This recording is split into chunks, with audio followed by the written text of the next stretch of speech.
Hi, everybody. Welcome. Thanks so much for joining. Block Island is a little over 2 months away, and everybody's getting ready, and the sales are starting to leave the door now, which is kind of fun. North Sales likes to do a seminar of some sort. We've done a bunch of stuff for tactics and currents and just getting ready for Block Island. Those videos are available on YouTube now, and we'll be forwarding those off as well.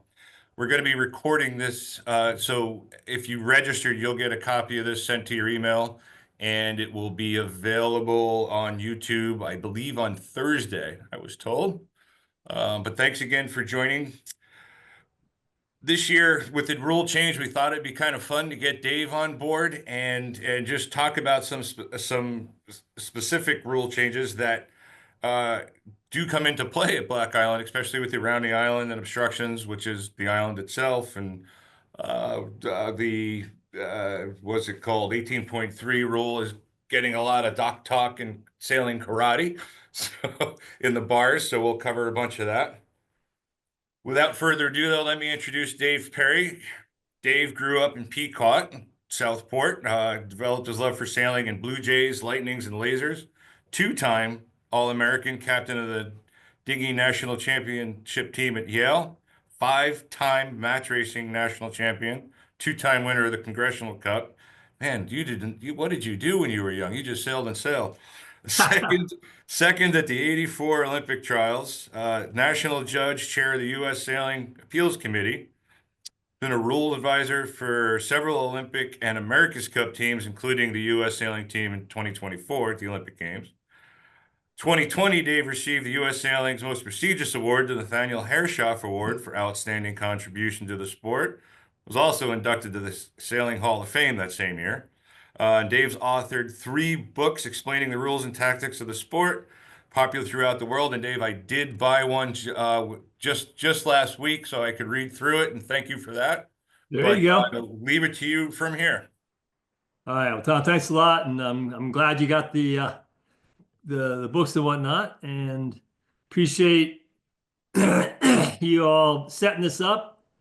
And let me tee this up. It's being recorded, so if anyone missed anything, they can get the recording later on. But in the meantime, thank you to North Sales for organizing this. Thank you to Megan Roach. She's behind the scenes and does so much to make these things work. And of course, Tom Castiglione is going to be with us all night, feeding questions to me, helping me through explanations of different parts of the round the island race and whatnot. So Tom, appreciate that. And without further ado, let's get this party started.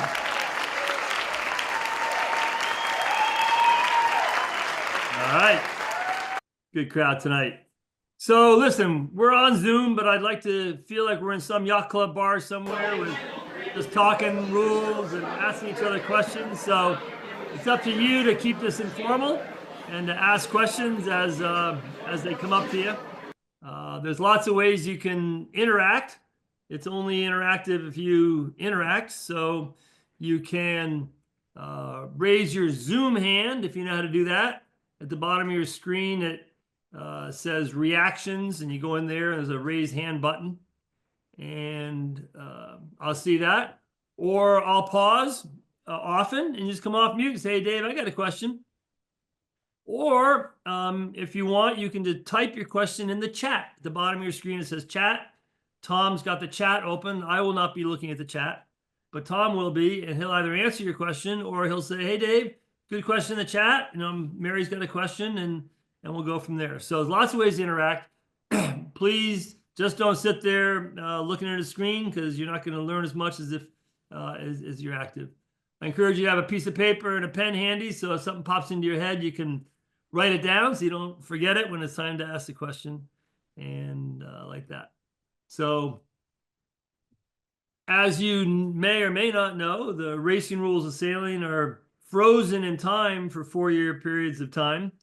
And the January 1st, after each Olympic Games, the World Sailing publishes a new set of rules.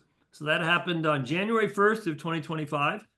Maybe some of you haven't been racing yet and you're just getting ready to go. You're just sort of getting your head around the new rules. So that's what we're going to do tonight. The book on the left is the new rule book, the U.S. Sailing Rule Book. We're in the blue phase. The printed copy will be available in a couple of weeks. I'll explain that in a minute. Then there's the app, the same app that they used last time around. That was available in the end of December, and I'll explain how you can get that. I've done a couple books on the rules that explain the rules. You know, the rules are like a language. You know, how many of you took a language in high school, and how's that working out for you now?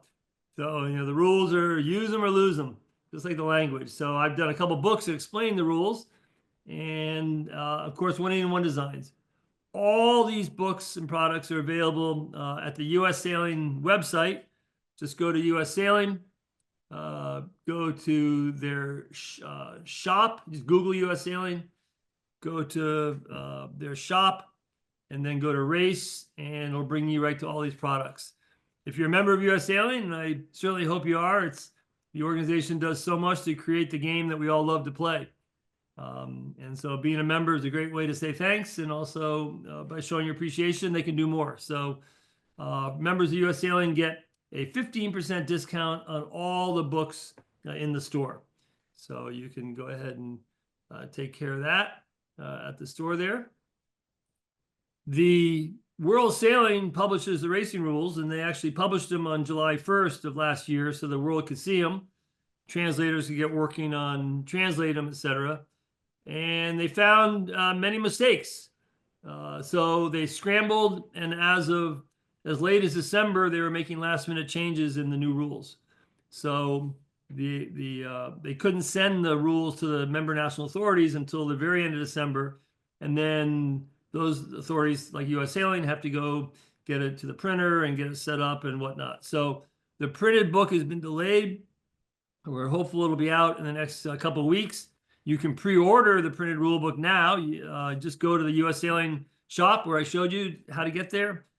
Scroll down to the pre-order. You'll see it on the left, and you can buy your book. And again, if you're a member of U.S. Sailing, it's only $10 for your first book. I usually get the waterproof copy. I don't know if that $10 gets you the waterproof copy or not, but members get a copy for $10. Otherwise, I think they cost like $30, $35. So that's how the printed book works. And then as soon as they're available, they'll send them out to you. If you're a U.S. Sailing certified race official, you get a printed book for free, including a waterproof copy. So there's a pre-order for you at the shop. You can do that. The rules and brief card, which is just, remember when they wanted to put the tax code on an index card? Well, they've done that with the racing rules. It's not a new concept. They've done it for the last couple of quads. But they've taken all the basic rules you need and put them on one card, the rules and brief card. And that's available now. To say they're updated to the new rules is a little misleading because none of the simple rules changed. So, but you can get that card now if you want. It's a great thing to do to give your crew or anyone who doesn't sail as much, maybe new to the game, a great way to get them involved. I think that's less than $5. So that's all available at the store. My two books explain the rules, understand the racing rules of sailing. I've been doing that for quite a while now. And my friend Brad Dellenbaugh does the drawings. You may be familiar with his fish drawings are iconic. People say, Dave, your book should be more Brad and less Dave. And I agree. So that's understand the racing rules of sailing. 100 quizzes. Every page is a quiz. It's a situation, a set of facts. Maybe a diagram. So if you're the protest committee, how would you decide it? Of course, then you close the book. You think about what you think the answer is, or maybe you're in a rules group, or you're driving somewhere, or you're flying somewhere, you got some time. And then you read my answer, and you get it right or wrong, and then you go on to the next one. And there's 100 of them. And they're all situations that you've either been in or will be in. And how do I know that? Because I'm really old. So 100 quizzes is a great place to start. It's real life. It's real time situations. They're all situations that you've been be familiar to you. So that's another great way to learn the rules. But the best product from U.S. Sailing is the app, the Racing Rules of Sailing app. It's the same app they did for the last quad. If you have it on your phone, just update it. It's only available to members of U.S. Sailing. You can't buy it. It's free. All US Sailing members get a free rule book, and this is how you get your free rule book. Just go to the App Store on your phone. I always type in US Sailing Racing Rules because there's several rules apps out there. You want to get the US Sailing one. It'll pop up. Just download it. It'll ask for your member number, put it in, and then it'll drop into your iPhone and your iPad. So now you have the rule book right on your device, which you always have with you. You'll notice that any text that's grayed over is new text. That's how they identify what's new in the rules. I've done 10 mini videos that explain each of the changes, about a minute, minute and a half. So we're going to do some of them tonight, but there's others that we're not going to get to tonight. So there's 10 mini videos in there. There's links to the appeals book, links to the case book. There's a great article on how to prepare for a protest hearing by Bill Ficker. Many of us remember Ficker is Quicker when he won the America's Cup back in 1970. So great article in that app about that. But probably the best feature of the app is that next to every rule, like rule 10 is port starboard, there's a button that says Perry. And you click on that, and up comes the chapter from my book, Understand the Racing Rules of Sailing, on rule 10. So the app is free, and all the content from my book in the app is free also. So there it is, very robust. You're involved in a situation, you want a quick refresher on what 18.3 is, boom, you go right there, click on my name, you get the chapter right there, and you're all good to go. So you could do that tonight while we're going through this. Other ways to find out information on the new rules for free, whether you're a member of US Sailing or not. Matt Hill has created a page on the US Sailing website for resources on learning the new rules. You find it by going to the US Sailing website, just Google US Sailing. Across the top, hover your cursor over competition. I've circled it. You'll get the drop-down menu. On the right, you'll see appeals and racing rules. And the first link under racing rules is the racing rules of sailing for 25-28. And click on that. It'll bring you to this page. It'll actually bring you to this section. You have to scroll down a couple pages to get to this actual page. But on this page are links to everything you need to know about the new rules. First of all, I've circled the link to the rule book. This is the World Sailing version. It doesn't have the US Sailing prescriptions in it. But if you want to get the new rules right now and download it to your computer or whatnot, click on that, and there it is. The link above it says read the prescriptions. Those are the US Sailing prescriptions. Click on that, download it, and you got those right there. World Sailing also has a page explaining the new rules and study versions. There's a new rule book that is annotated, what's new, what's different from the old book. Most of the changes come from submissions that are received by World Sailing over the last 4 years. And the study guide will actually list what submission led to the change. And then all the submissions are in there also. So you can read why the rules changed if you want to study up a little bit. So that's all there. Also, later on tonight, I'll tell you that there's been quite a bit of change to part 5 of the rule book. Part 5 is all the rules about how to protest, how to request redress, how to run a hearing. And the rules are very different. And in the World Sailing Study version, there's a paper that explains the changes, the numbers, the old numbers in part 5, the new numbers.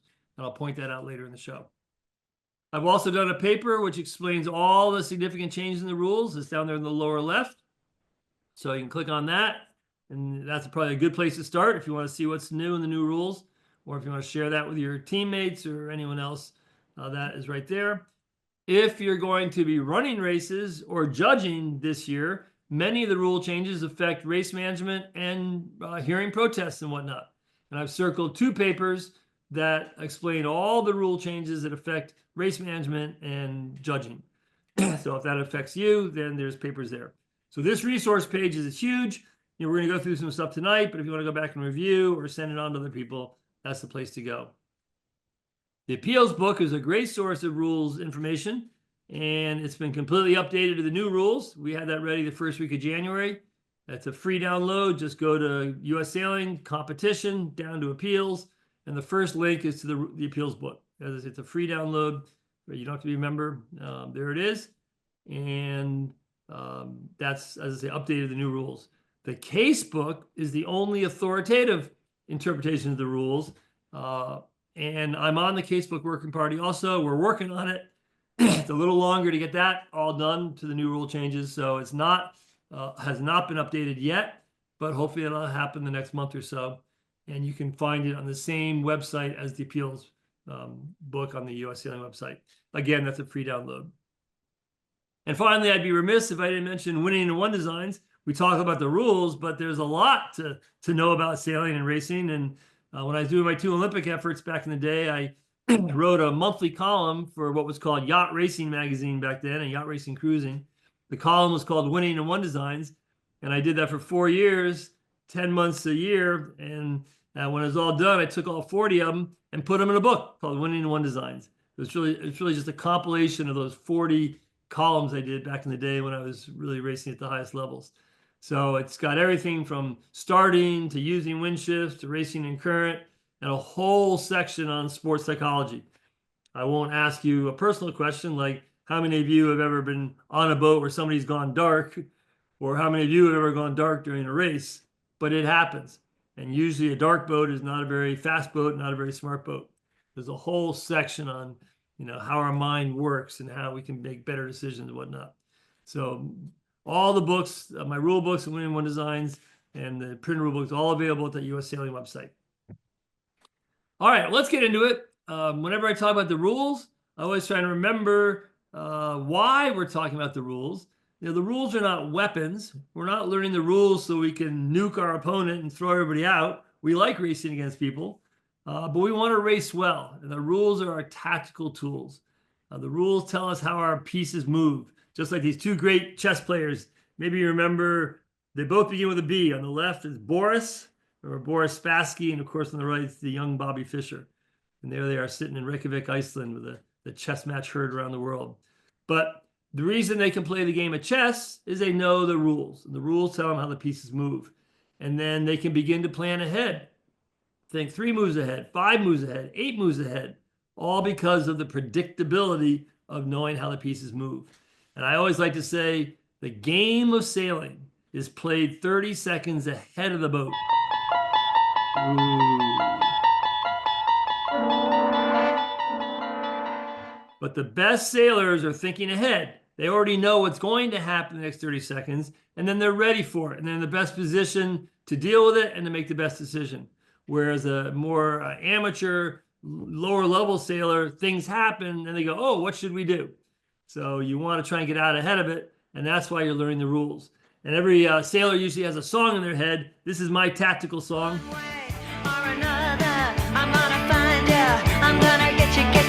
Get you one way or another. I'm gonna win ya. I'm gonna get you. All right, let's get into it. So what's new in the new rules for 25, 20, 28? Well, the answer is not much. As I mentioned, the rules are locked in for 4-year periods of time. You may or may not know that back in the late 1800s, early 1900s, when people started to race sailboats, they had to invent rules. And every yacht club would invent their own rules because nobody traveled. You didn't hook your 80-foot schooner in the back of your Model T Ford. So it was easy for yacht clubs to have their own rules. But then people started to travel more in the 20s and 30s. So regions created rules. And the US partnered with Canada. They formed the NARU. You may remember NARU. And they formed their own rules. Same in Europe, same in Asia. And then people started boarding airplanes and flying around the world. And by the 50s, it became apparent that it would be best if the whole world raced under one set of rules. So they commissioned 3 people to invent the modern racing rules. Mike Vanderbilt was one of them, Greg Bemis, and a fellow from the UK named Michael Sandberg Sturgis. And they created what's now called the Racing Rules of Sailing. And they went into effect in 1961. And they decided, let's lock them in for 4 years. Let's not change them for 4 years up through the Olympic regatta. And then the following January, we'll issue a new edition. We can fix any loopholes or any new ideas we have for improvements, we can make them. And that 4-year pattern has continued since 1961. Well, by the 80s, the rules became really complicated. The rules were filled with exceptions and exceptions within exceptions. And it just became very difficult to read them.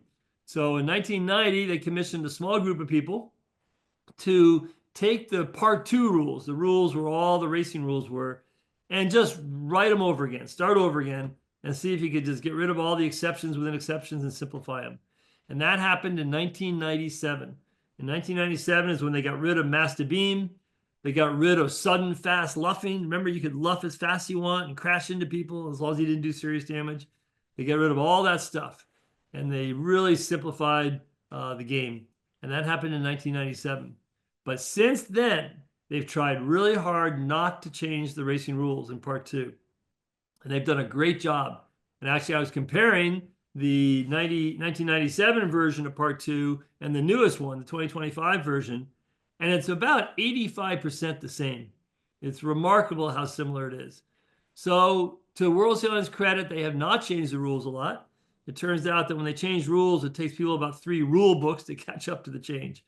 So there's not much. You could go sailing this year and without knowing the new rules, you probably wouldn't notice anything different. But there are a few subtle differences. 2 major ones in particular, which we'll cover tonight.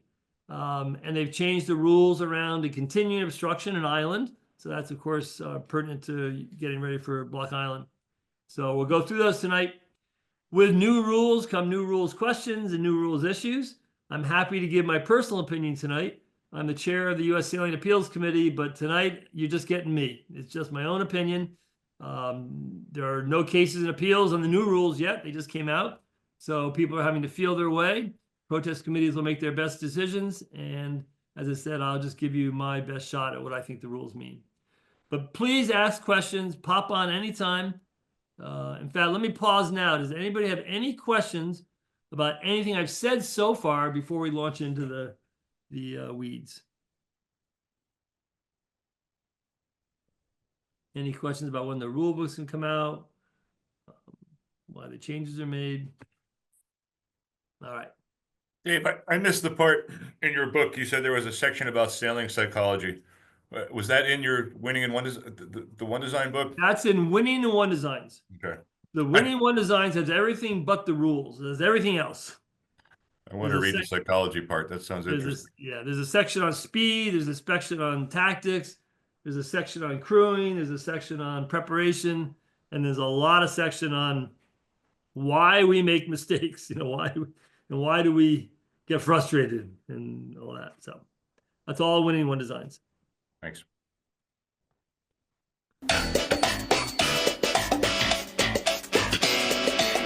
All right, let's go right to the changes in the definition obstruction, and there's a new definition, continuing obstruction.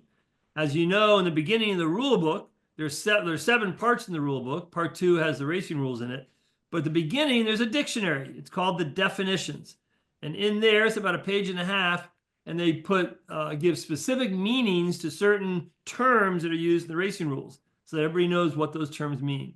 And there's been some changes to some of those definitions. So now in this little section, we're going to talk about the change, the definition obstruction, and then the new definition, continuing obstruction. On your screen right now, on the left is the old definition of obstruction, and on the right is the new one. So what's the first thing you notice about the layout? It's much more spread out. They've created bullet points, if you will, A, B, and C, and they've created a separate, make it into a couple paragraphs. They're trying to make the rules easier to read. Sailors just don't read the rules, and that's to the detriment of everyone. So one thing they're trying to do in the new rule book is make the presentation easier. But the only change in the definition of obstruction are the 3 words in a rule in red there. So what does that mean?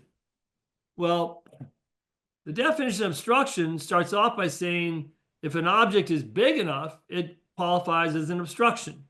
So, a big, ship or something, a boat on a mooring is by definition an obstruction. But then they say that the race committee can make other things an obstruction by saying their obstructions in the sailing instructions. So the previous definition said an obstruction is an object, area, or line so designated. In other words, so designated as an obstruction by the sailing instructions. An object might be a hard object, like a small rock in your area that isn't large enough to qualify as an obstruction on itself, so they can turn it into an obstruction. An area could be a mooring field or a swimming area, or in an offshore race, it could be an exclusion zone. Often they put exclusion zones out there where you can't go in, and they can make that an obstruction by saying it so in the old rules and in the sailing instructions. Or a line. Sometimes if you're racing from the windward mark to the leeward mark, the start and finish line's in the middle of that leg, and they say you're not allowed to cross it on your way from the windward mark to the leeward mark. Well, the sailing instructions could make that line an obstruction, so boats could get room at it. The new definition of obstruction is slightly different. It says an obstruction is C, an object, area, or line that is so designated in a rule. And notice rules in italics. So the old definition said you could call these things obstructions in the sailing instructions. On the new rules, you can do it in any rule. And remember, a rule includes the notice of race, the sailing instructions, or other documents that govern the event. So if you're doing an offshore race and they want to make an exclusion zone an obstruction, they could do that in the notice of race. So again, sailors, we need to read the notice of race. We need to have it filed somewhere where we can get to it or print it out. They still need to say it's an obstruction in the notice of race or the other document governing the event.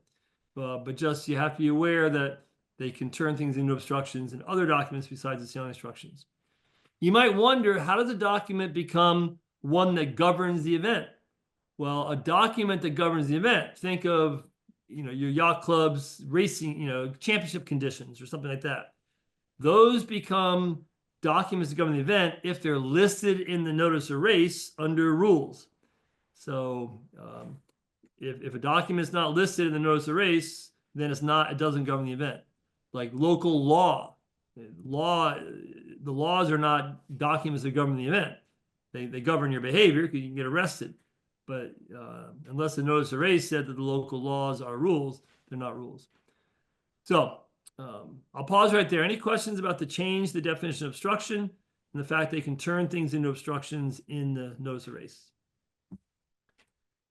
All right, read the notice of race. That's bottom line. Now, the phrase continuing obstruction has been in the rules forever.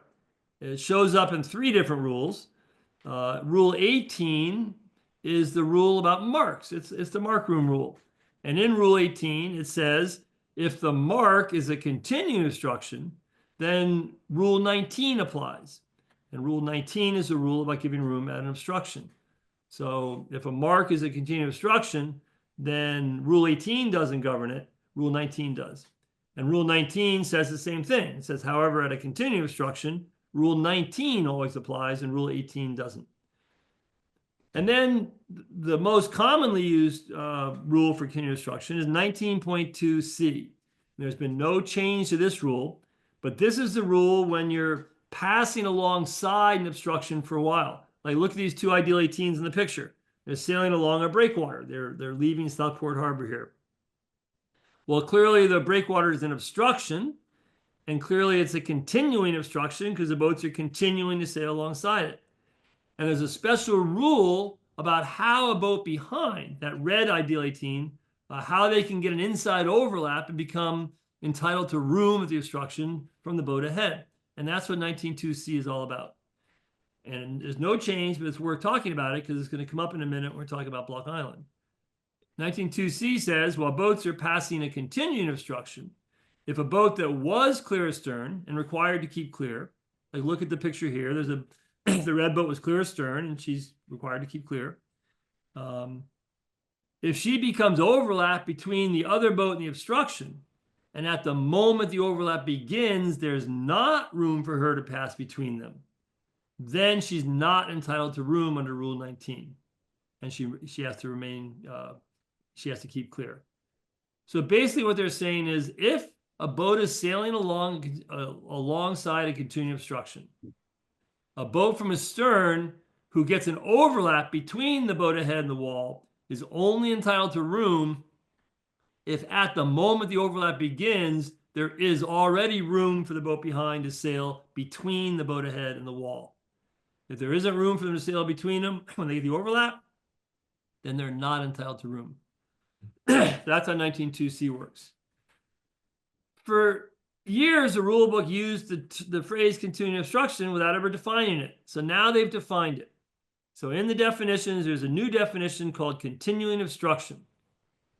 And it says, An obstruction is a continuing obstruction when the boat with the shortest hull, referred to in the rule using the term, will pass alongside it for at least 3 of her hull lengths. So basically, if the object is 3 lengths long, it's a continuing obstruction. What's significant about that is under the old rules, an obstruction didn't become a continuing obstruction until a boat started to physically sail alongside it. It wasn't a continuing obstruction on the approach. It only became one when they started to sail alongside it. But now, because there's a definition of continuing obstruction, a large island or a large wall or a large boat that's at least 3 lengths long of the boats racing by it, it's by definition a continuing obstruction, even before you get to it, which means Rule 18, which is marked room, never applies at a continuing obstruction, which means there's no zone around a continuing obstruction that's a mark. Look at this island up ahead here. If you get around the island, if it's a mark, then Rule 18 doesn't apply. So there's no zone. There's no 3-length zone. So a boat can come up and get an inside overlap before you get to the obstruction. They get an inside overlap at the last second. And as long as the outside boat can physically give the room, then you have to. So that's a change there. Now, of course, once the boat starts sailing alongside it, then 19.2C kicks in, and you can only get overlap if there is room for you to do it. So that's the change. It's been a while since I've raced around Block Island, but let's go right to it. I don't know. Go ahead, Tom. Can I throw out a couple of questions for you on that? Yeah. Timothy Buckley, question was, is shallow water less than keel depth and is it an obstruction? Yes, but and how much room do you give? And I think the right answer is enough to tack and clear, right?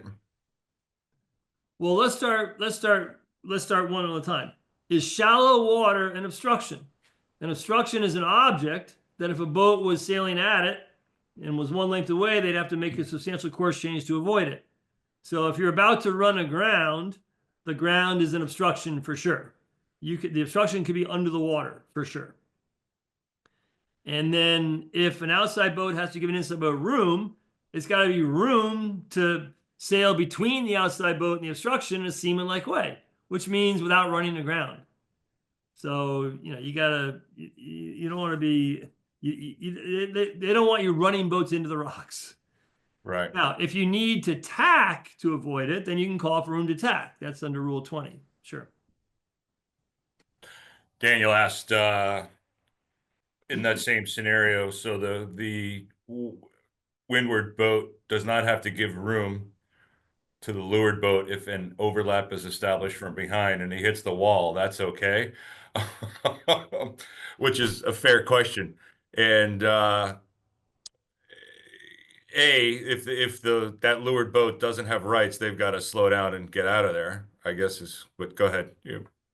Well, I've got the picture on the wall. I got the picture on the screen with a wall in it. So to be clear here, the red boat, the red ideal is clear astern of the white one. Agreed? Right. And the white one is sailing close to the wall. Now, if the boat astern gets an inside overlap, sails inside between the boat ahead and the wall, and promptly hits the wall or runs aground, then there clearly wasn't room for her to sail all the way through between the outside boat and the wall at the time she got the overlap. So that's all on her. But if she gets an overlap and she sails for a couple lengths and hasn't hit anything, then there was clearly room for her to sail between that boat ahead and the wall when she first got the overlap. And now she has an inside overlap, and for as long as they're sailing alongside the obstruction, the outside boat has to give her room, even if the contour of the obstruction changes. So it's their way of sort of delineating when you're allowed to get an inside overlap and become entitled to room. Clearly, tactically, the boat ahead wants to sail as close to the wall as possible. So there just physically isn't space for the boat behind to get in there and get an overlap. Thanks. All right. What else? That's it for questions so far. All right. Well, let's go to Block Island here. Remember, the entire when you're racing the round the island race, then the island becomes a mark. You have to leave it on the required side. So it becomes a mark. But because you're always going to be sailing, you're always going to sail alongside it for 3 lengths or more. It's a continuous obstruction. So there's no zone around the island. If a boat wants to get an inside overlap when you're approaching the island, they can do that as long as the outside boat can give room. Of course, once you begin sailing alongside it, closer to it, then that rule 19.2c kicks in, and you can only get an overlap if you can physically get in there.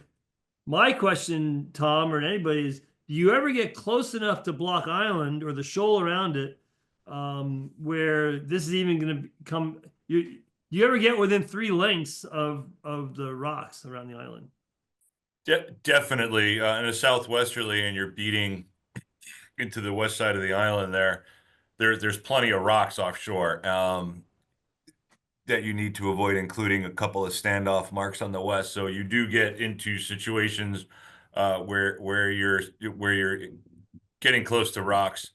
Also, the Navigator course, which starts just sort of tucked inside of the entrance to Old Harbor, their start in 2023, their start put them on a port tack code 0 reach off the start, and then land came into play pretty quickly. Yeah. I was in that division and was called for water more than once in that week. So are you saying a situation where southwest breeze and you're sailing into the shore on starboard tack? Well, in this case, we're code 0 reaching, so I guess it was a bit easterly. There was some easterly in it, so the code 0 reach was running right into the shoreline there, where your arrow is pointing, or that. Yeah. So shore plate came into play shortly after the start. All right. Well, anyone from the audience, any questions that that come up around the racing around the island that based on this change to the rule about whether it was continuous obstruction?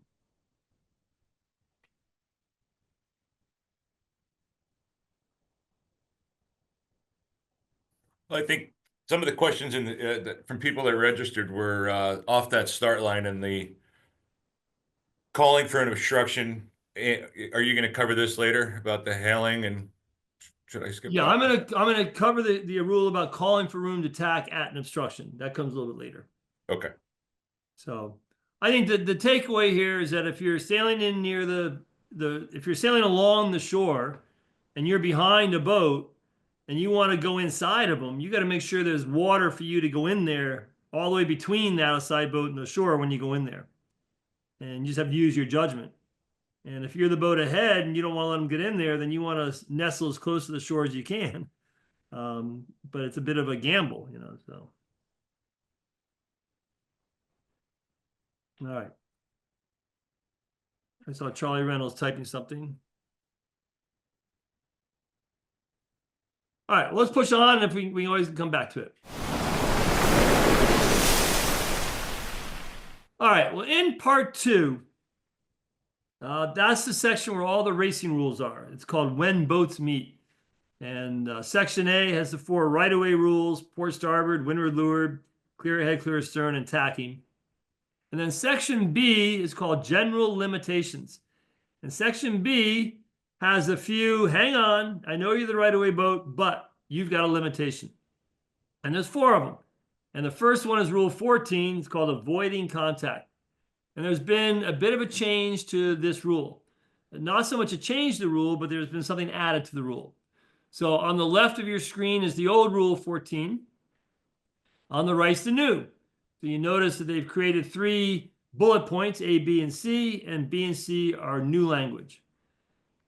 What's the same is the basic Rule 14 that we've always known. The old rule said, a boat shall avoid contact with another boat if reasonably possible. The new rule says, if reasonably possible, a boat shall A, avoid contact with another boat. It's exactly the same. So what they're saying is all boats, not just the keep clear boat, all boats shall is mandatory, avoid contact with another boat if reasonably possible, and usually it is. Did you know sailing is not a contact sport? And then the however paragraph is still the same. That's just saying that if you're on starboard and you're on a collision course with port, happens all the time. Well, at first, you don't have to do anything. You're on starboard, you hold your course, and the expectation is that port's going to do something. They're either going to bear off and duck you, or they're going to attack or slow down. They're going to avoid you. All is good until you get to a point where you're like, uh-oh, port's not doing anything. And we're going to hit if I don't do something. And that's the point where it's clear that port's not keeping clear. You now have a need to take avoiding action, and you're expected to take action to avoid the contact. And that's what that however paragraph is saying. There's no change to that. What's changed is they've added a B and a C. B says, if reasonably possible, a boat shall be not cause contact between boats. So now they've added this word cause. And when they use words in the rules, and there's a specific defined meaning of those words, you'll find those in italics. The word will be in italics, in italic print, and then you can go to the definition section in front of the rulebook.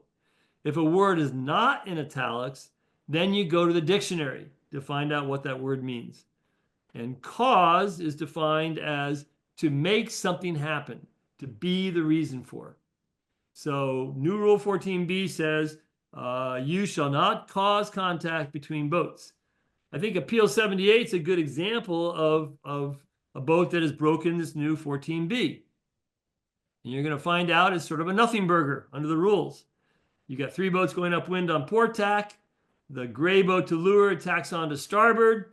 And as soon as she hits close haul and acquires the right of way, the white boat immediately tries to tack to avoid her. She's able to avoid the gray boat, but she's not able to give the black boat any room to keep clear, any time to keep clear. So the gray boat has forced the white boat to foul the black boat. Well, obviously the gray boat is wrong. When you acquire the right of way, which she does at position 2, Rule 15 says you're required to give the other boat room to keep clear. And room is the space that the middle boat needs to keep clear of the gray boat without breaking other rules. And clearly she couldn't do that. She broke Rule 15 relative to the black boat. So the gray boat has broken Rule 15. The white boat's exonerated for breaking 15 relative to the black boat. It wasn't her fault. That's how the rules work. I also think the gray boat has caused the white and the black boat to have contact. I think the contact is the gray boat's fault. In other words, if the gray boat hadn't tacked, the white boat wouldn't have hit the black boat. So I think there's a direct cause and effect there. So the gray boat has also broken Rule 14b. But as I say, it's a nothing burger under the rules. Because when you break a rule in an incident, you're supposed to do a penalty, a 2-turn penalty. It's a normal penalty. Well, you take a 2-turn penalty when you break a rule in an incident, not for every rule you've broken in that incident. So the penalty is per incident, not per rules broken in the incident. So the fact that she's broken 15 and 14b, she still just needs to do 1 2-turn penalty. If she's caused any injury or serious damage, she's got to retire. There's nothing new there.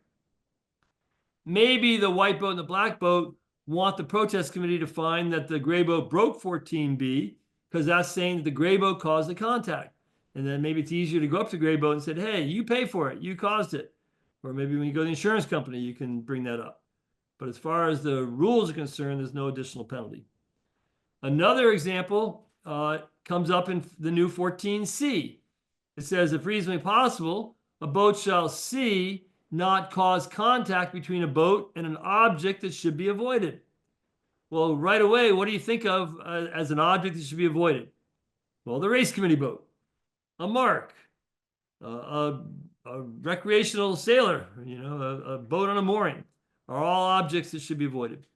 And what this is saying is that if reasonably possible, a boat shall not cause contact between another boat and an object that should be avoided. Here's a situation on the starting line. About 10 seconds to go. The yellow boat's yelling, don't go in there, don't go in there. But she leaves room for blue to go in behind the committee boat. Once blue's behind the committee boat, the yellow boat says, gosh darn it, I told you don't go in there. And the yellow boat luffs. Well, the yellow boat doesn't hit the blue boat. She avoids contact with the blue boat. The blue boat avoids contact with the yellow boat. but in trying to keep clear of the yellow boat, the blue boat smashes into the race committee boat. Well, clearly the yellow boat has broken rule 16.1. 16.1 is the third of the four limitations. And it says when a right-of-way boat changes course, she's required to give the other boat room to keep clear. And room, as we said, is the space the other boat needs to keep clear while complying with all the other rules, including Rule 31, touching a mark. So clearly the blue boat broke Rule 31. She touched the mark. She likely broke Rule 11 when we're lured. She's not entitled to room at the committee boat. We know that. The rules about room at the committee boat and room and obstruction are turned off when boats are approaching the line to start. We know all that. So blue is not entitled to room at the mark. But Rule 16.1 says when a right-of-way boat changes course, she shall, mandatory, give the other boat room to keep clear. When yellow luffed between 2 and 3, she did not give blue room to keep clear. So yellow broke 16.1. Blue is exonerated. It wasn't blue's fault, so she gets exonerated for the rules she broke. And I also think yellow caused blue to hit the committee boat. So I think yellow also broke 14C. But again, it's the same nothing burger. She doesn't get further penalized for breaking 14C. She has to just go off and do a 2-term penalty. If she caused any injury or serious damage, she has to retire. Maybe the race committee wants a finding that yellow caused the contact, so she can go up to yellow and say, hey, you need to pay. But I think it's more of it's more of advice to the sailors. Be careful not to run boats into other things. That's what they're trying to say. Dave, this is sparking a few questions in the comments about, this is crazy and the barging boat and a couple of things like that. Is this sort of, I don't want to say encouraging someone to try to stick it in there, or, at the committee boat, or how do you defend against it? Okay, well, first of all, you defend against it by this.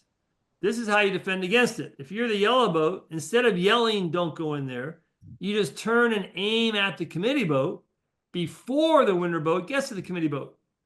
That's how you win the start. So you can see these two boats coming along here. Boat number 4, there's 15 seconds to go. She's got her timing perfect. She's changing course. She has to give the winner boat room to keep clear, but the winner boat's got a whole ocean to keep clear. She hasn't got the committee boat yet. She can tack, she can go around, and the boat 4 wins the start. There's no drama. There's no drama. Where you're encouraging boats to barge on you is when you don't sail correctly in approaching the committee boat. In this picture here, at position 2, the yellow boat is not sailing correctly. She should have been heading up before the blue boat got to the committee boat. But if you're going to let them in there, then Rule 16 says you can't change course and run them into things. And 14C says you can't do it. So it's the yellow boat's fault for letting blue in there in the first place. Another question, same topic, is, okay, you're here and the gun goes off. Doesn't change anything. Right. Rule 16 says if you're going to change course, you've got to give the other boat room to keep clear. There's no exception for heading up after the gun. So again, this does not encourage barging. What's encouraging barging here is yellow's poor sailing by leaving room for blue to go in there. There's nothing about this that if yellow holds her course and blue goes in there, that's all on blue. Blue's breaking Rule 11 when we're lured. She's breaking 31. Yellow didn't cause blue to hit the committee boat if yellow just holds her course. So that's my answer to that. But other questions about this?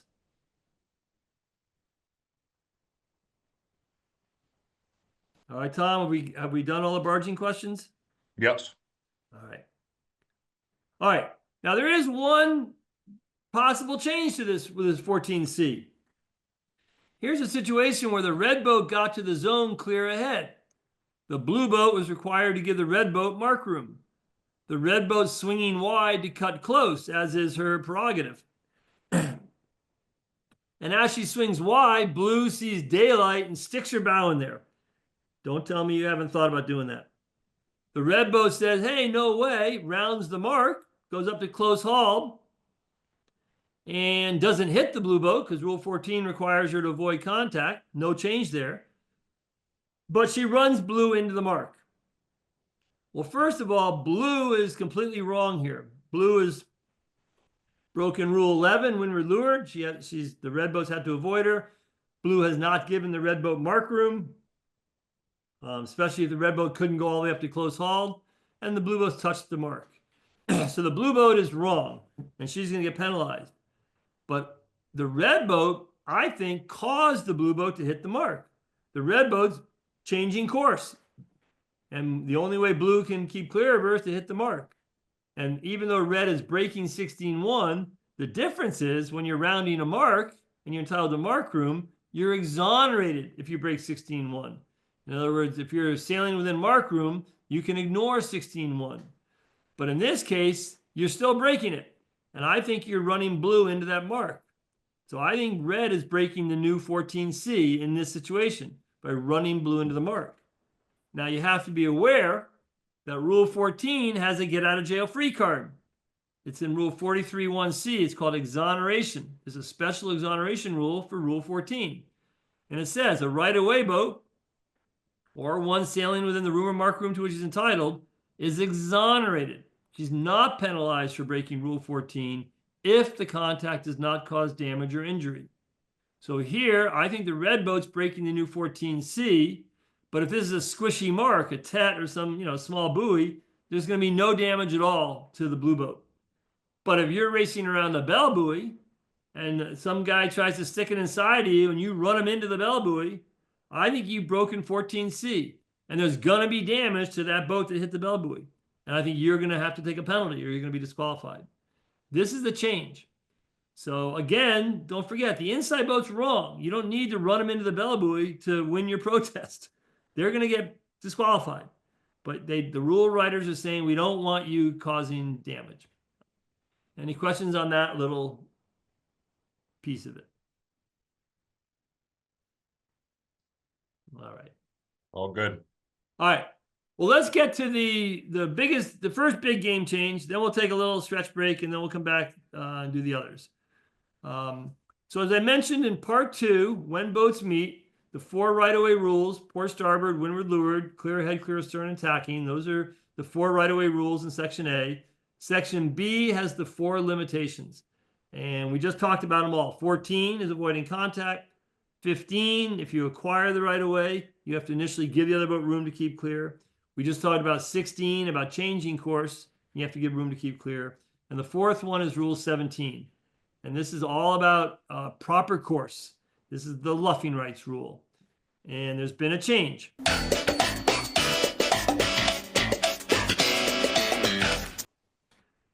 On the left is the old Rule 17. On the right is the new. So right away, you see what they've done. They've deleted the last sentence in Rule 17. The last sentence said, this rule does not apply if the overlap begins while the windward boat is required by Rule 13, which is while tacking, to keep clear. They deleted this. The main reason they deleted it is they felt nobody knew it was there and nobody understood what it meant. But unfortunately, it's a game change, and it's going to change the tactic we call the slam dunk. The slam dunk is a situation where you're on starboard, there's a port tacker ducking you, and if you continue straight, imagine you're just under the starboard ley line of the windward mark. You're not quite making the mark, and you let port duck you, and you sail for 3 lengths in tack, and they sail for 3 lengths in tack.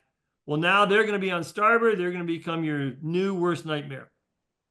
So the slam dunk, as they're ducking you, you're going to tack right away and pin them below you. You're actually going to physically pin them from being able to tack out of there. Then you're controlling them, and then you can tack for the mark when you want. This is also very common in team racing if you do any team racing.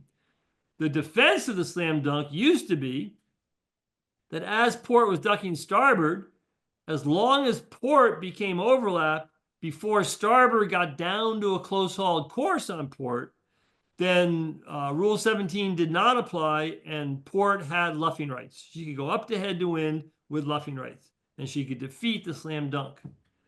But that's been changed.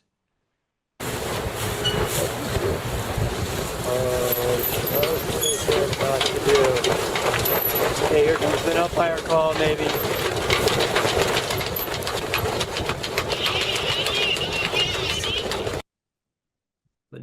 that's all different. So now if the moment the starboard tack gets onto port tack, if she is clear ahead of port at that point, and then port becomes overlapped, Rule 17 now applies, and port cannot go above her proper course, which upwind is her close hauled course.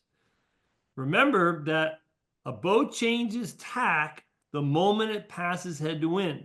So if you look at the blue boat here in position 1, she's clearly on starboard tack. At position 2, she's starting to tack, she's heading up. And at position 3, she has just gone past head to wind. In position 3, she's just past head to wind. Now the wind is blowing on her port side, and she's now on port tack. She's still required to keep clear under Rule 13, but she's on port tack. And if you look at position 3, the boats are not overlapped. At position 3, the port tacker is clear astern of the red boat is clear astern of the blue boat. And then the red boat becomes overlapped while the blue boat is still tacking. Under the new rules, the red boat cannot luff, cannot attack the blue boat. So that's a big change. It's going to make the slam dunk a little easier to pull off. I think starboard should tack pretty quickly to make sure they can pass head to wind before the port tacker becomes overlapped with them. I think the defense of the port tacker is to hold your duck until the last possible second, and so the starboard can't begin her turn. And then as you're going across the transom, the port tacker luffs hard and tries to become overlapped before the starboard tacker passes head to wind. It's going to be a bang-bang situation. I'm not sure how this is going to play out on the race course. Maybe there'll be no change the way people play the game, but just be aware that if you're on port and you're ducking starboard, and while they're attacking, you become overlapped with them, you do not have luffing rights, whereas the old rules you did. So I'm going to pause right there. Any questions about the change to the slam dunk and how it changes the tactics?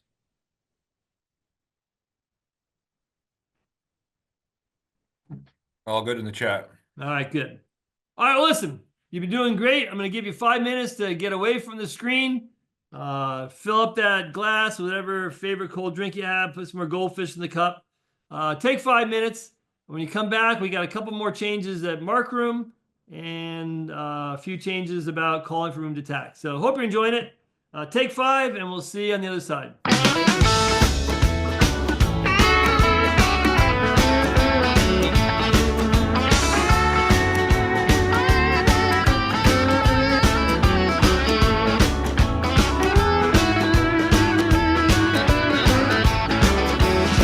Well, I saw my baby walking with another man today.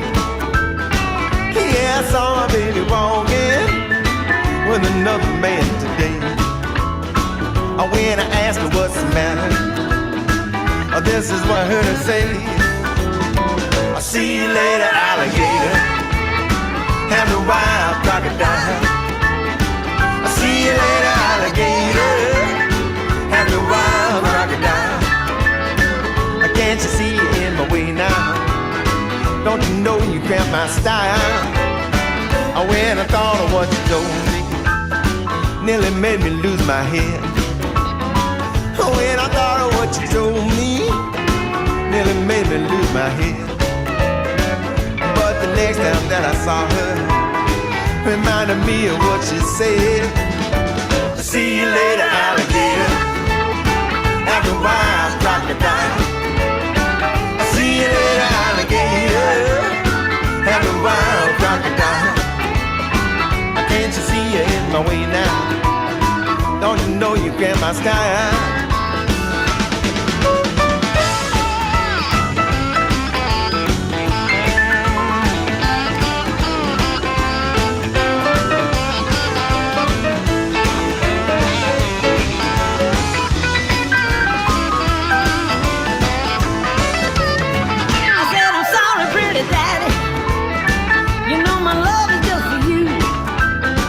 I said I'm sorry, pretty daddy. You know my love is just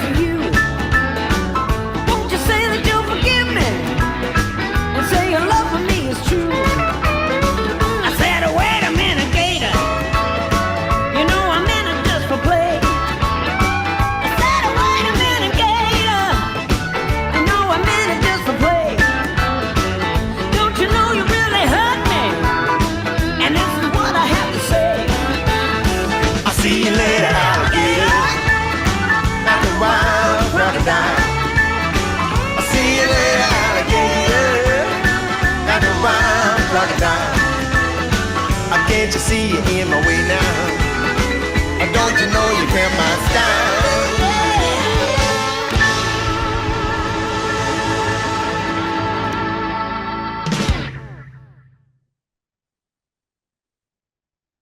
All right. Well, listen, we have a couple minutes here. If anybody's sitting here has any other questions, just come off mute and ask away. Anything about the first session or meaning of life, whatever you want.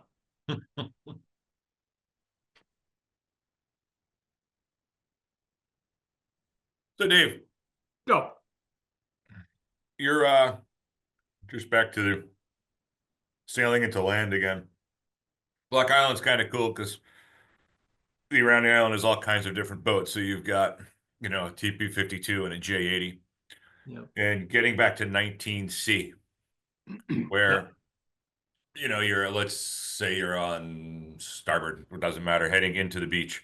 Yeah. And this 52 is coming along. And they're about to get an overlap with this smaller boat that they may or may not have time to clear and then tack out. You got to tactically be well aware of that because you just don't have the rights, right? Once you get in there, you can't just call for water. Are we going upwind now? Yeah, sorry, upwind. Yeah, hold that. We're gonna get to rule 20. Got it. And I can go to my board and we can really set it up. The 19.2C, it has nothing to do with calling for room to tack. That's 20. Right. 19.2C is all about coming up from behind another boat, Right. and wondering, can I stick it in between them and the rocks? Right. That's what 19.2C is about. And it's saying the answer is yes, you can, if there's room for you to go all the way through there at the time you put it in there. And one way to know there is space is if you put it in there and you sail for a couple lengths and don't hit anything, you're okay. If you immediately run aground, oops. One question just popped up. Does an obstruction need to be static or can it be moving? A moving vessel is not an obstruction, right? A moving vessel is not a continuing obstruction. Yeah, okay. It's an obstruction, but it's not a continuing obstruction. But it's rare you'd be, if there's a ship moving along, it's rare you'd be catching up and creating a side overlap. So. All right, well, listen, you're in the chat. Let's get going again, and we'll power on here. So welcome back. Hope you're got a little break there, and you're ready to go around marks. And I'll point out the other major change when we get to the windward mark. And I like the fact that people are asking questions, so keep that up. But let's go to marks, and we're going to go to the new definition of mark room. Choo choo, choo choo, boogie, woo woo, woo woo, boogie, choo choo, boogie. Take me right back to the track. Yeah. All right. Well, as we know, when two boats are coming into a mark and they're overlapped with each other, the outside boat has to give the inside boat room to go around the mark, whether the outside boat has the right of way or not. That's just the way it is. So in this picture here, the blue boat is the right of way boat throughout the incident. A lot of people think that the red boat becomes the right of way boat inside the zone. That's not right. The blue boat's the leeward boat. She's the right of way boat. But once you get it into this imaginary zone, this 3-length zone around the mark, once you're in there, Rule 18 takes over and says to the outside boat, look, I don't care if you have the right of way or not, you've got to let that inside boat go around the mark. You've got to give them room around the mark. We used to call it buoy room, or room around the mark. In 1997, they coined the phrase mark room. Mark room is room to go around the mark. And so that's what this definition is all about. The definition on the left of your page is the old definition. On the right is the new one. So you can see right away they've shortened it tremendously. They've eliminated the whole last paragraph that began, however. They've taken the old A and B and condensed it down to just 3 lines now, and they've added a C to leave it astern. So the definition of mark room is much shorter. In my opinion, there's no change to the game in the definition of mark room. In fact, it says it very clearly. Mark room is room. If you're the blue boat, you have to give the red boat mark room. What do you have to give them? You got to give them room to sail to the mark, round or pass it on the required side, and leave it astern. That's what mark room is. That's what the definition says. To shorten it down, they've had to eliminate some words. So let me tell you what they've eliminated, and then you can see, I'm going to try and point out that the elimination doesn't change anything. The old definition said mark room was room to round or pass the mark as necessary to sail the course without touching the mark. Mark room is room to round the mark without touching the mark. Yeah, well, now the new definition says it's room for boat to round or pass the mark on the required side. Nothing about without touching it. Well, are you allowed to touch the mark now? No. Rule 31 is a rule that says thou shalt not touch a mark. And that's still very much in the book. But mark room is room. The very first word in the definition of mark room, it's room, and room is in italics. So mark room is just a form of room.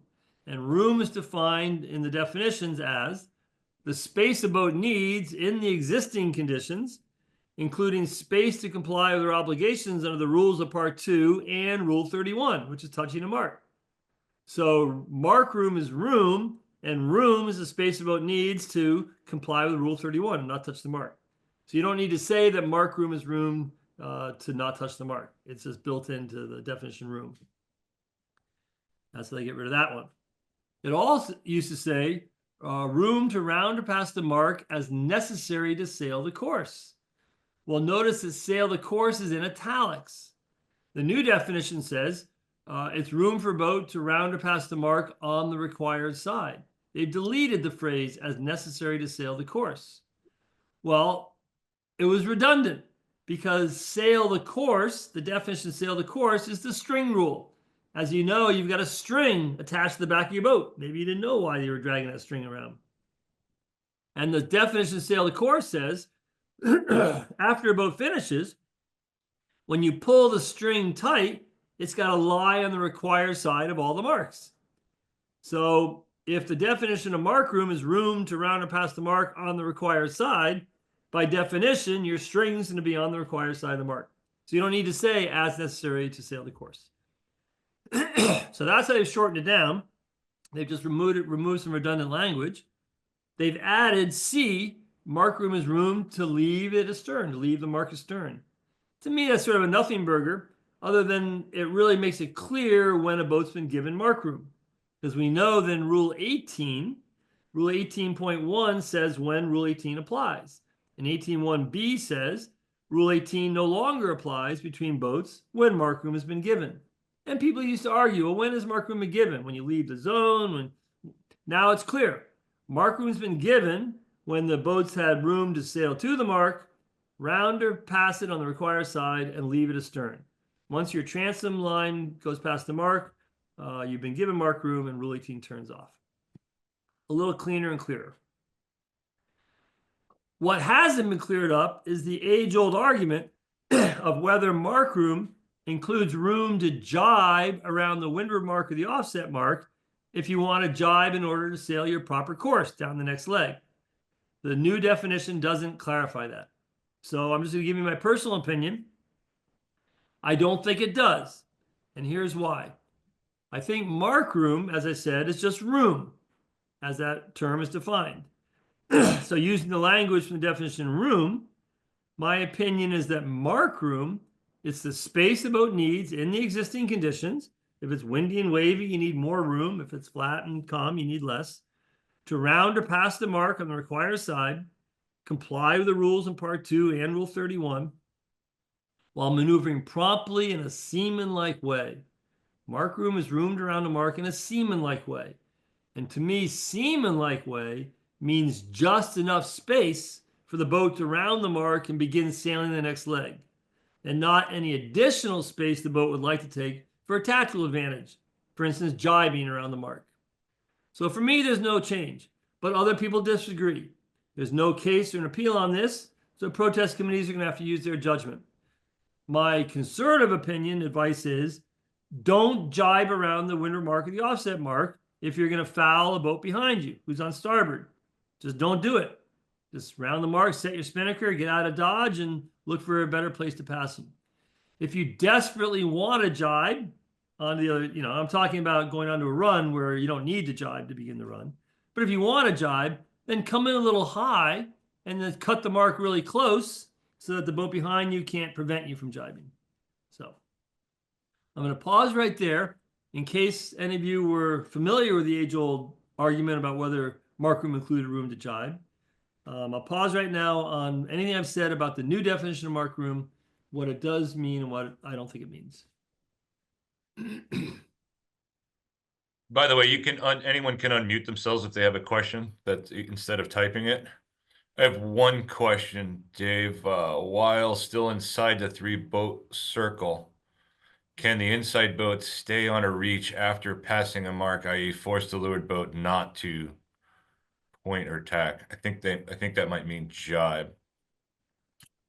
What is that? 18.4.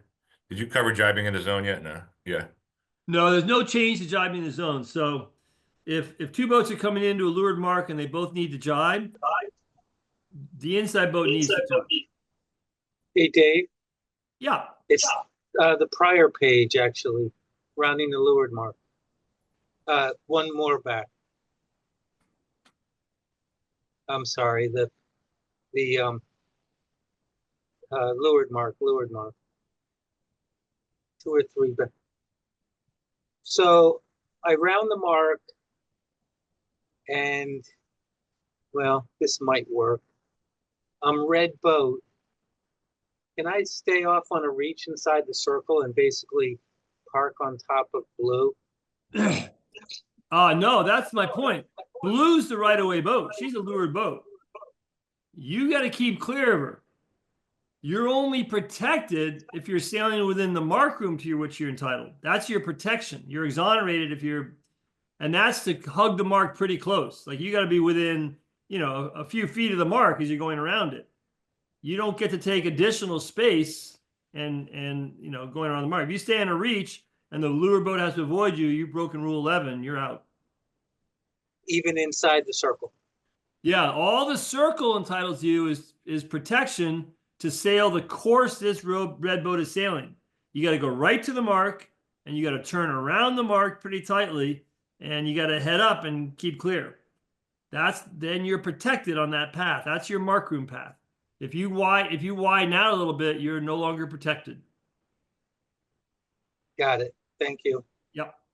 Dave, same scenario. You're a blue boat here, and red boat rounds the marks in a complete flail, can't trim their sails in, and you're sort of trapped below them. They're not sailing their proper course. At some point, you can protest that boat if they don't get on the wind, or yeah, they're not entitled to their proper course. They're only entitled room to.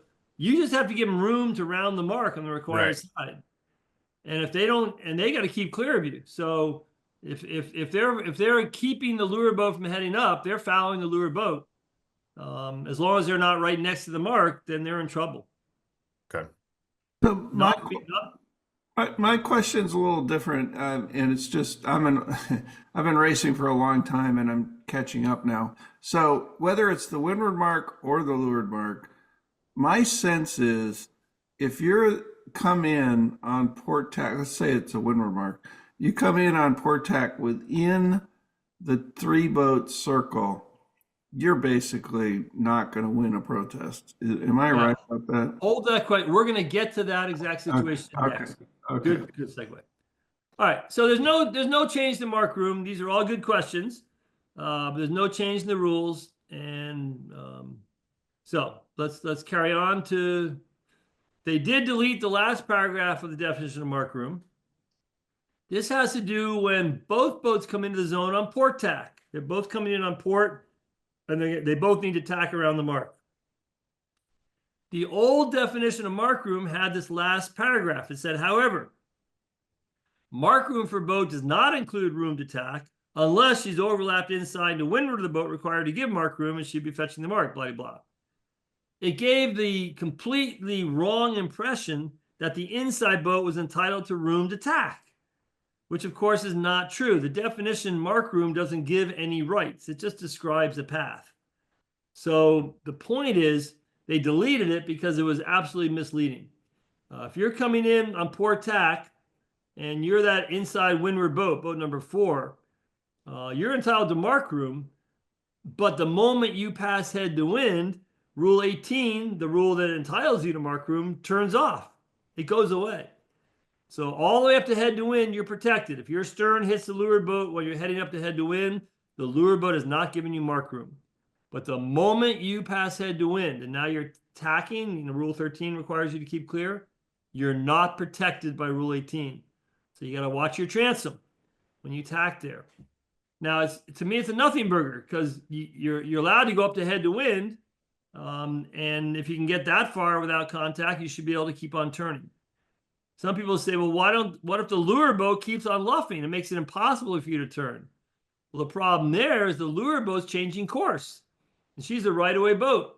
And she's got to give you room to keep clear of her when she luffs. And if the only way you can keep clear is to tack and you hit her, then the red boat, the outside boat, is not giving you room to keep clear. So I don't think the outside boat can do that. I think it should look like this. Your boat number 3, you're coming in. You know you have to give mark room here. So you're going to bear away. Boat 3 is going to bear away to let boat 4 go up to head to wind. There's the bear away. Create space for boat 4 to go head to wind. No contact. And there's going to be space for 4 to keep on turning, and no problem.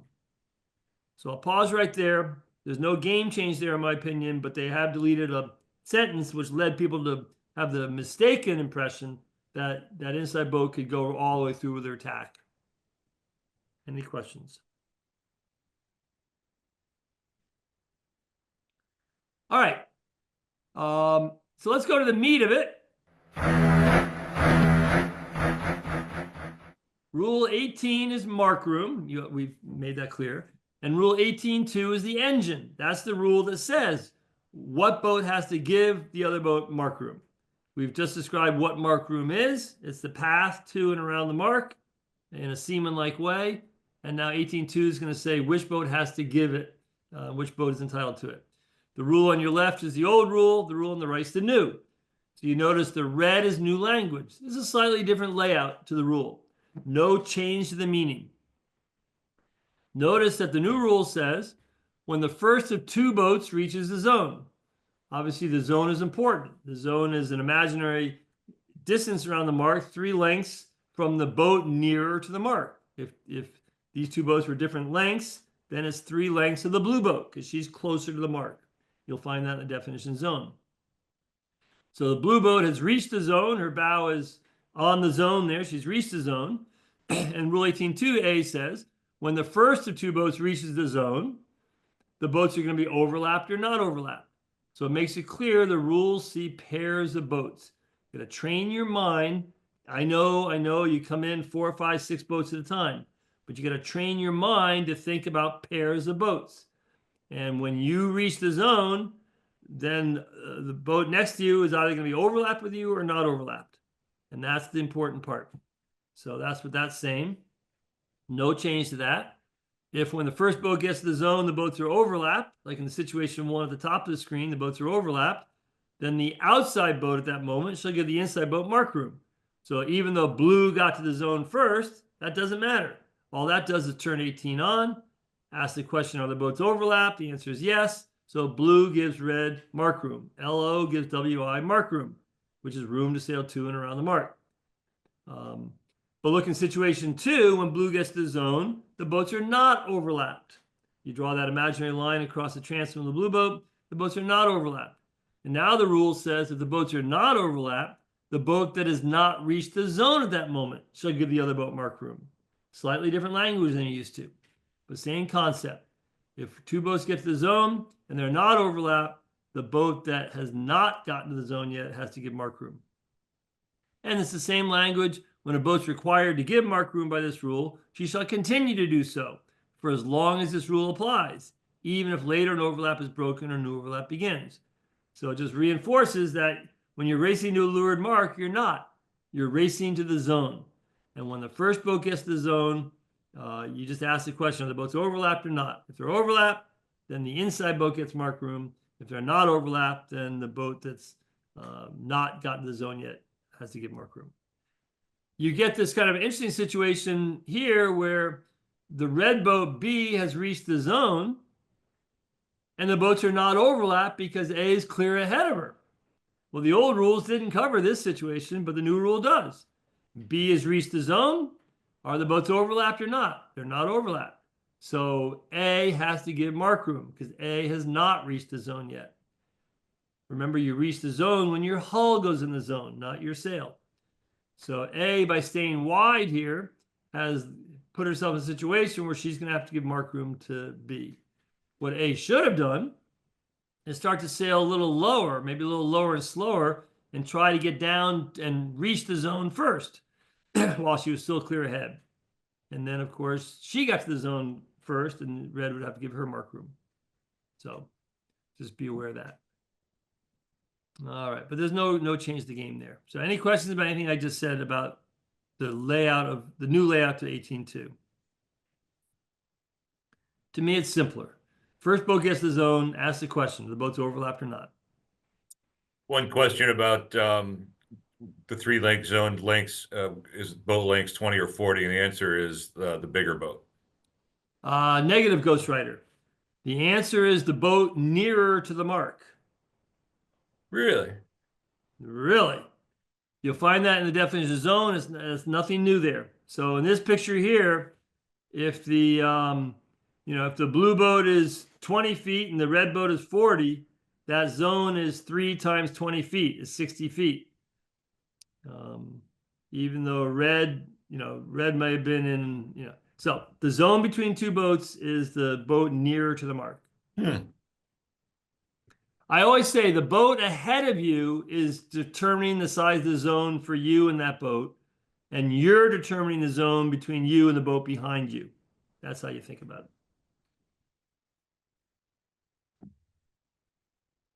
All right.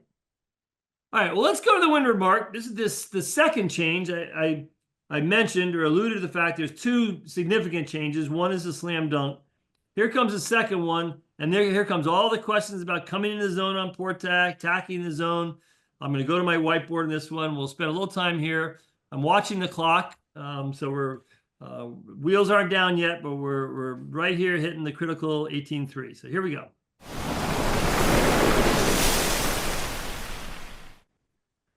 So Rule 18.3 is a special rule designed to discourage boats from coming into the zone of the windward mark on port tack.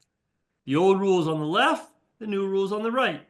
So again, you can see the old rule was just a mosh pit of words, hard to read, one big long run-on paragraph. The new rule has been broken out into separate paragraphs, and they created an A and a B. The change is in red. One of the changes, they changed the title. It used to be called Passing Head to Wind in the Zone. Well, nobody talks like that. You don't say, hey, I came into the mark and passed head to wind in the zone. You say, I came in and tacked in the zone. So they've changed the title to something that's more like sailors talk. The meat of 18.3, the old 18.3 is not changed. So the old 18.3 is in the second paragraph of the new 18.3. It's a situation where one boat comes into the zone on port tack and tacks in the zone, while the other boat has sailed into the zone on starboard tack on the ley line. So you can see the picture here. The blue boat's come in on port. She's tacked in the zone. Of course, while she's tacking, she has no right. She has to get down to close haul. Once she hits close haul to position 3, she's the right-of-way boat. You don't lose your right-of-way when you tack in the zone.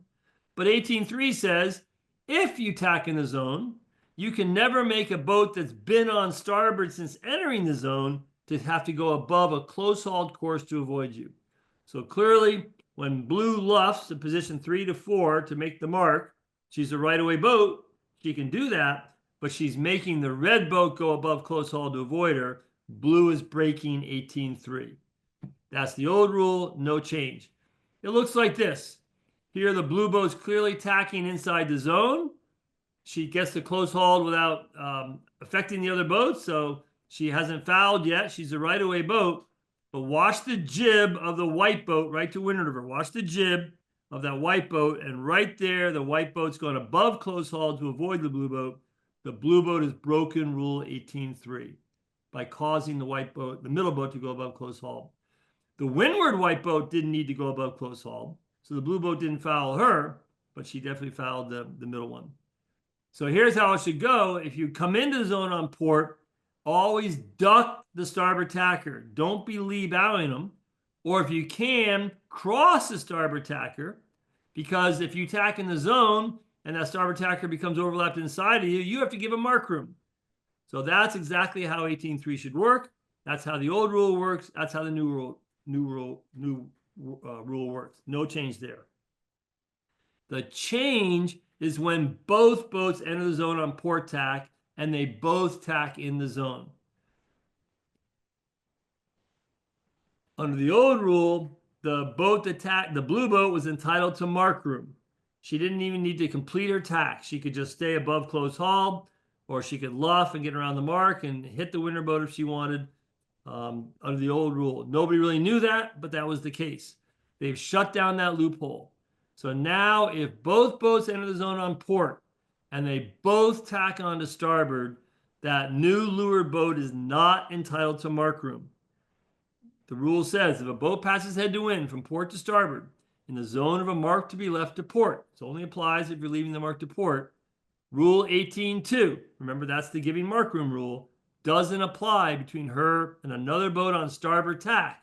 That's fetching the mark. Fetching the mark just means you get around the mark without having to tack. It doesn't say between her and a starboard tacker that's been on starboard since entering the zone. Just any old starboard tacker. So here the blue boat has to complete her tack. She's got to go down to close haul without fouling the red boat. Now she's the right-of-way boat. Now if she wants, she can go up to head to wind. But she's got to give the red boat room to keep clear. Remember rule 16.1, when you change course, you have to give room to keep clear. She's not entitled to mark room here. She can make the red boat go above close haul because the red boat did not enter the zone on starboard tack. The red boat doesn't get that piece of the protection. So that's the game change. So that's rule 18.3. I'm going to pause right now. I got time for a couple questions on the windward mark. What do you got? There's a gentleman asked me a question. This is your time to ask me about coming in on port tack. I'm going to go to my screen here. But go ahead. What questions do you have about windward mark?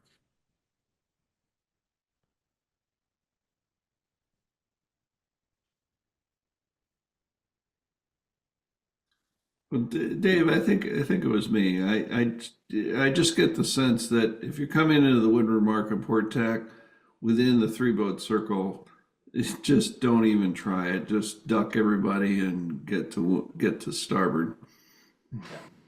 I agree. Because if you tack in the zone, even if you complete the tack, and the other boat catches up and has to go above close haul, you foul. Right. So I agree. You should either, if you can cross the starboard tacker, cross them and tack to windward, giving them the lane. If you can't cross them, it's always better to duck. I 100% agree. And this was significantly different from the 1970s and 80s where you could jam yourself in there. Absolutely. This came about because all us laser sailors started coming in. You know, there were mobs of boats coming in on port.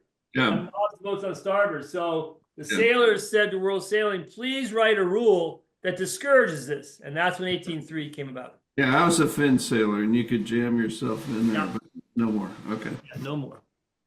Okay, well, let me get to the last change here. Because I'm looking at the clock and we're getting near our wheels down here. But I wanted to point out one change here.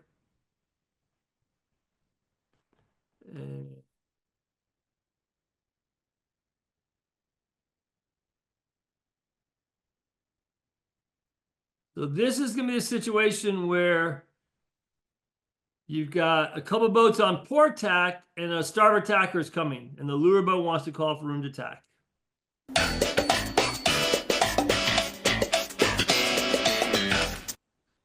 All right, so here you are. You're the yellow boat. You're going upwind on port tack. You've got a starboard tacker coming, and the starboard tacker is considered an obstruction. And Rule 20 gives you permission to call for room to tack. In other words, you want to tack there, but you can't because you got a boat right up on your hip, the blue boat. So Rule 20 used to say a boat may hail for room to tack and avoid a boat on the same tack. So yellow was given permission to hail. But notice the rule never said what the yellow boat should hail. So, I'm asking you rhetorically, what do you hail? Do you say, hey, I need room to tack, got a starboard tacker, I need room to tack? That's what most people hail. Some people say, hey, gotta go, got a starboard tacker, come on. Well, notice the new rule says, Rule 20.1, a boat may hail for room to tack and avoid a boat in the same tack by hailing, quote, room to tack. So the rule writers are telling you to use those 3 words, room to tack. You can say, I need room to tack. I got a starboard tacker. I need room to tack. But you got to get those 3 words out. So I'll pause right there. Tom, you're asking me questions about the red boat could be shore. The red boat could be, rocks. Then Rule 20 permits the lure boat to call for room to tack at the obstruction. And you got to say room to tack, and then, of course, the winter boat has to respond. But, Tom, did you have any other further questions on this? Because in your opinion, if this ended up in a protest room, what is the timing on this? I myself would give plenty of heads up if I see something coming, hey, I'm going to need to tack in 1 minute or something. Is there anything other than room to tack that will help in a jury decide if someone was right or wrong? Yeah, I think 1 minute's too soon, but you're supposed to hail when you're soon going to need to make a substantial course change.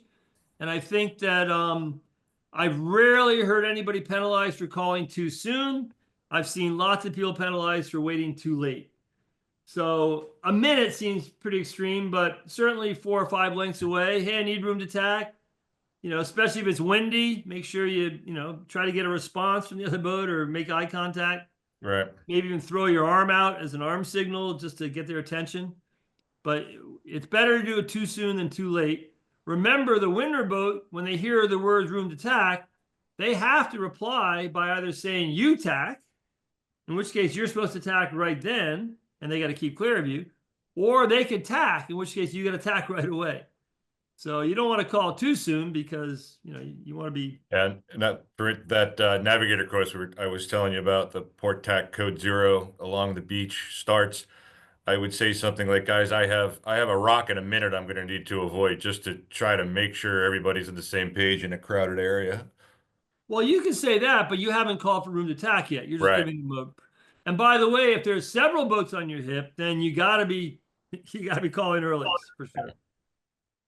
Hey, Okay. Dave, Yep. can't the yellow boat duck? Well, that's a great question. Rule 20 gives the yellow boat permission to tack. So even though yellow could duck, if they want to tack, that's their prerogative, and they can call for room to tack. Okay, so the blue boat can't deny that option. Nope. So what I do as a blue boat, if I don't want to be tacking, I might sail a little high and slow, give myself some separation. And when the yellow boat calls for room to tack, I say, hey, you tack. And then when the yellow boat, then now they have to tack, and then I duck both of them. Let's say they're near the ley line. I don't want to be, take a chance. So blue, you can set yourself up so you can say you tack, the yellow boat tacks, and then you duck them both. You duck everybody. But remember, I said the game of sailing is played 30 seconds ahead of the boat. You got to be planning ahead on this one. All right, look, let me finish this up here. I mentioned part 5 is where all the rules are about protesting, redress. They've completely restructured the first couple sections there. If you go to that World Sailing page of rule changes I told you about, the study guide, I showed you how to get there. Remember, just go to the U.S. Sailing page, go to competition, down to racing rules, and click on the 2528 link. It'll bring you to the resources. It'll bring you to the World Sailing guide, or you can just type in World Sailing 2528 Racing Rules of Sailing. It'll bring you to the same page. But you're looking for a paper called Destinations Guidance, and that tells you what the old Part 5 numbers are and the new ones. So if you're writing notice of races or sailing instructions, that's important. The only real change is if you're going to file a protest on the new rules, once you've delivered your protest, you can't change any information in the protest.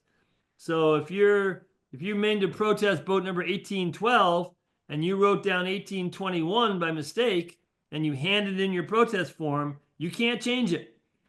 If the protest time limit hasn't expired, you can hand in a different new protest with the correct number and ask to withdraw the first one. But what they're saying is be careful. When you fill out the form, put down the right boat you're protesting. Under the new rules, you don't need to put down what rule number was broken. You don't need to put down where it happened or when. Just describe the incident. Who are you and who are you protesting? So just be aware of that.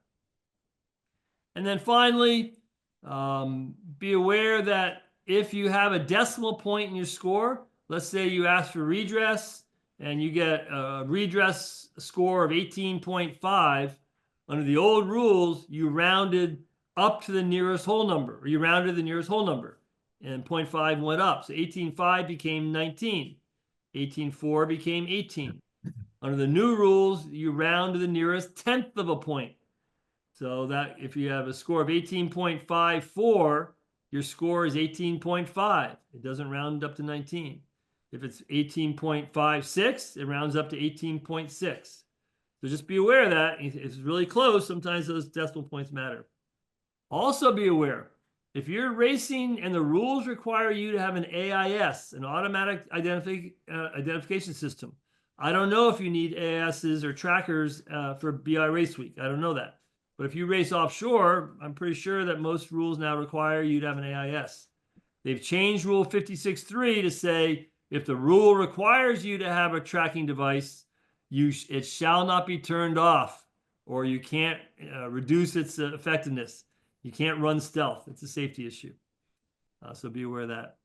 And finally, the appeals committee, we removed the $25 nuisance fee for appealing. If you want to appeal to us, it's free if you're a member of U.S. Sailing, and also if your club wants to ask us a question. So those are the changes. I mentioned my books that they're all updated, the new rules. They're great resources. I told you how to get them. Just go to the U.S. Sailing shop. Winning One Designs, if you're just going to get one book that's loaded with racing stuff, that should be helpful to you. And I hope this has been helpful. And I know the BI Race Week isn't for a couple months, but you're going to be racing between then and now. And good luck to your racing. And thanks again to North Sails for sponsoring this. Thank you, Dave. Any last questions? My pleasure. Tom, any closing words? No, that was fantastic. Thanks so much.